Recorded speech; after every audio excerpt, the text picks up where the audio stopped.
And I'm going to make the day equal to 1.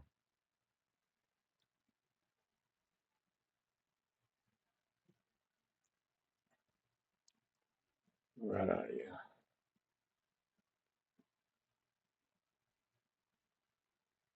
Percentage.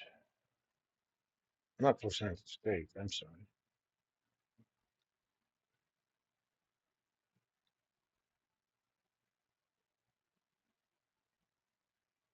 Mm, let's do all of those. And of course, I'm not going to keep those formulas around, so copy, paste special values. Sometimes just keep the formula in the top around.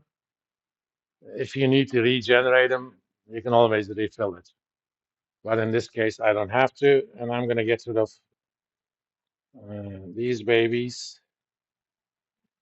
Delete, shift cells left. Oops, apparently I did not get rid of the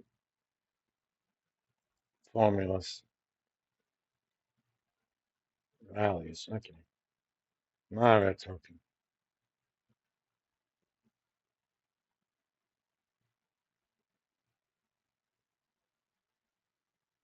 Uh, Sometimes it's a good idea to convert these things into a table.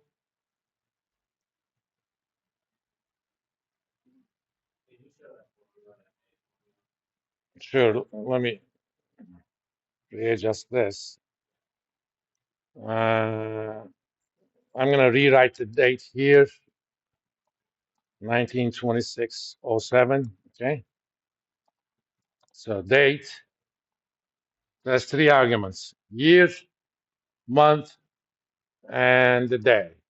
I'm going to get the year from left 4 characters of this. Left function has 2 arguments. The first argument is what is the string. The second argument is how many characters you want to grab. The second one is going to be uh, date, month. Come on, not month, right? 2 characters of this. And the last argument is the day. I just assigned the first day of the month. In fact, let's make this a bit bigger for those of you on Zoom. So if you wanted to see the formula,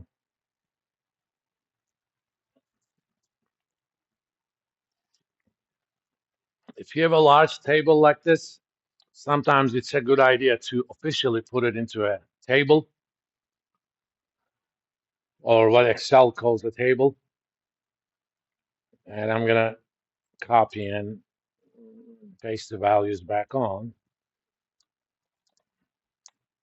I'm going to pick all the range, Control Shift, right key, and while your fingers are still on Control Shift, hit also down key.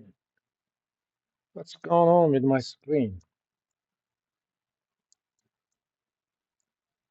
Okay. And insert. Why couldn't I pick table?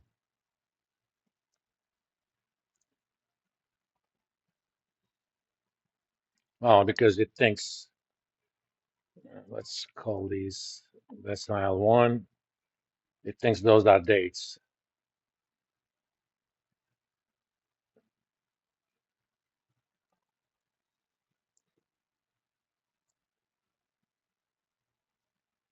Okay. You see this table button here? And by default, it says my table has headers. Let's hit the headers. A, it gives a nice little format. That's one thing. And B, you can do stuff with it. For example, as soon as you're on a table, there is a new ribbon item that shows up. It says table design. Click on that. Make sure you have a total row. Okay.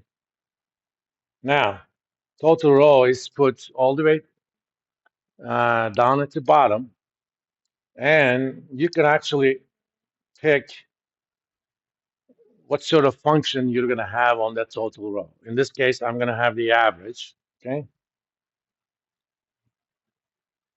And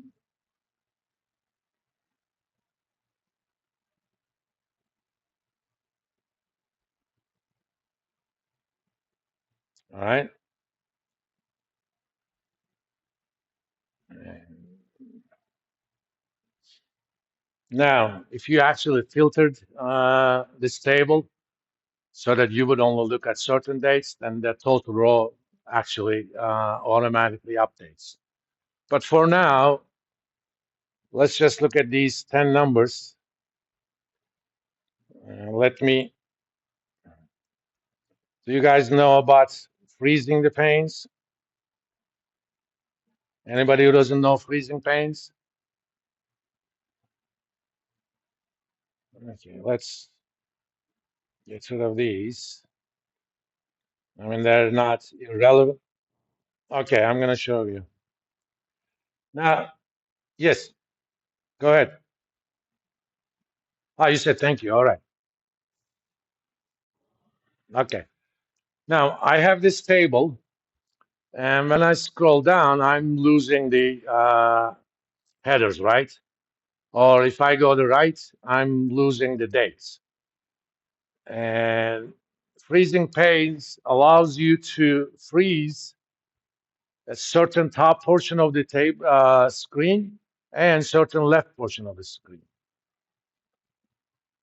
So if I click on this cell B2 and freeze the panes there, no matter how much to the right I go, that date column will always be there. It'll always be visible to me. Or no matter how much down I go, the row about the headers will always be visible to me. So the way you do it, once you pick where the freezing is going to happen, anything above uh, the selection will be frozen at the top, and anything to the left of that selection will be frozen to the left. Under view, right about here, towards the end, there is something called freeze panes, and keep freeze panes. You also have the option, you can freeze only the top row, or you can freeze only the first column. Here, I want to do both, so I'm going to freeze panes. Now, as I go down, as you can see, my top row is still there, or as I go to the left, to the right, my dates are still there. The reason I want to do that, let's go all the way down, because I'm not interested in individual thingies. And if I actually hide the cells, those averages are affected, so I don't want that to happen. So I want to see the effect. Remember, these are monthly returns. So let me make this a bit smaller so that all 10 will be visible. And let's make these only 2 digits.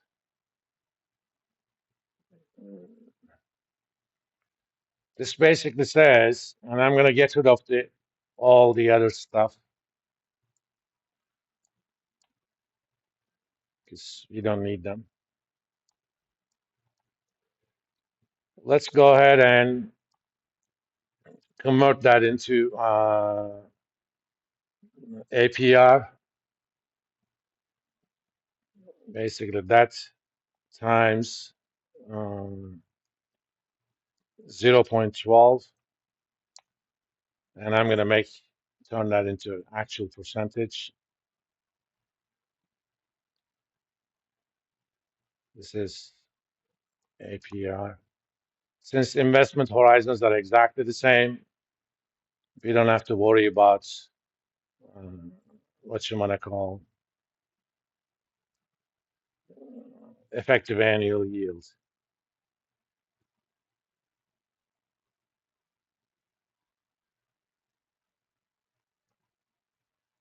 Of course, I'm going to have to convert that into fancy format. Come on, what happened to my ivory yellow? Right about here. Look at it. Since 1927, this is until the end of 2024. So we're talking about 97 and a half years, roughly. On average, small stocks made about 16% a year. This is APR. I mean, if you're too insistent on effective annual return, we could do that. As you know, the function is effect. The first argument is the APR. Second argument is compounding frequency. In this case, 12. Copy, paste formats. Of course, you know I'm going to make that crimson red.